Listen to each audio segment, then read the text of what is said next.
আমার জাস্ট মাথায় কাজ করে না যে অবনিস কালেকশন কিভাবে এত সুন্দর সুন্দর প্রিটি ব্যাগের কালেকশন, তা আবার চায়না শিপমেন্টের ব্যাগের কালেকশন এত কমে দেয় ভাই। হাই বিউটিফুল লেডিস, তোমাদের জন্য অবনিস কালেকশন সব থেকে নিয়ে এসেছি খুবই সুন্দর এবং প্রিটি কিছু ব্যাগের কালেকশন। আই হোপ ব্যাগেরগুলো দেখার সাথে সাথেই তোমাদের টনক একেবারেই নড়ে যাবে। And just colour, design and কম্বিনেশনগুলো জাস্ট দেখো। আমার মনে হয় খুলনা সিটিতে এত প্রিটি এবং ইউনিক ডিজাইনের ব্যাগ তোমরা কোথাও পাবা না।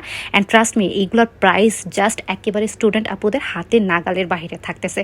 তো চলো তোমাদের ব্যাগগুলো দেখিয়ে দিই। সো প্রথমেই যে ব্যাগের কালারটা দেখালাম, দেখতেই পাচ্ছ খুবই সুন্দর অ্যান্ড প্রিটি একটা কালার। অ্যান্ড প্রত্যেকটা ব্যাগে কিন্তু খুব সুন্দর করে ফিতা দিয়ে ডিজাইন করে দেওয়া আছে। চাইলে এগুলো দিয়ে তোমরা বউ করতে পারবা। ব্ল্যাক কালারটা তো জাস্ট আমি বলবো ওয়াও ওয়াও ওয়াও, যে কোনো আউটফিট, যে কোনো ড্রেসের কালারের সঙ্গে খুব সুন্দরভাবে যাবে। অ্যান্ড ডিজাইনগুলো একেবারে ইউনিক এবং এগুলোর লেদার জাস্ট আমি বলবো তোমরা শোরুমে যাও অ্যান্ড দেখো জাস্ট কোয়ালিটিটা কেমন। এগুলো যেই রেঞ্জে অবনিস কালেকশন তোমাদেরকে দিচ্ছে, আমি খুলনা সিটিতে চ্যালেঞ্জ করে বলতে পারি অন্য কোনো শপ বা পেজ তোমাদেরকে এই রেঞ্জে দিবে। তাই দেরি